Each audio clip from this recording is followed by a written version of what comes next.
You see, WCW had booked Goldberg on an undefeated streak. At this point, I believe it was 106-0, or a combined 9 minutes of ring time, thus making Goldberg think that this shit is real and that he's such a special boy that he doesn't have to give anything back to the industry for the next 25 years. Like, imagine if it's still real to me, damn it, guy shaved his head and did a bunch of steroids. Goldberg. So either way, all that stood between Goldberg and a WCW title shot was Scott Hall. This match is about 5 minutes long, and there's 4 botches in it. Scott hasn't had 4 botches in his entire career to this point, but, who's next? Hogan's next because LOL, Cena wins. Setting up the main event of Goldberg versus Hollywood, a vexation more difficult to comprehend than the paradox of the quantum superposition posed by Schrodinger's cat. Between Goldberg and Hogan, who would lose when the irrejobbable force met the unjobbable object? Either way, Goldberg wins.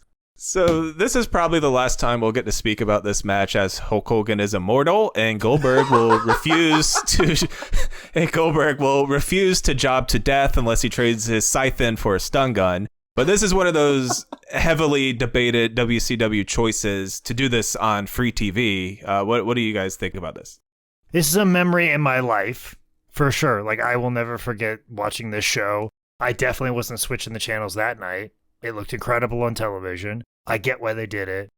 Turner Broadcasting is there, and trust me, I know every time we run Atlanta, we have to give out a ton of comps. I'm sure everybody and their brother, so you could have filled up half the Georgia Dome with probably Turner executives that want to bring their whole families there because WCW is the hottest ticket at the time. This is definitely a benchmark and something that you're going to talk about, and as a company on television, you're going to tout.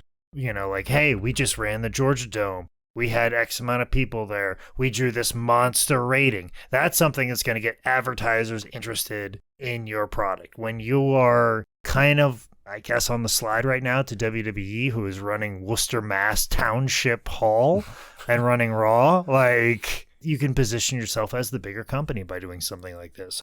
Eric Bischoff gets a lot of flack for putting this on free TV. Personally, I think this was ingenious. This was a swing. You hit a home run. Did you win the game? No, but you sure as heck got yourself in the best position to win. So I don't fault him for putting this on TV.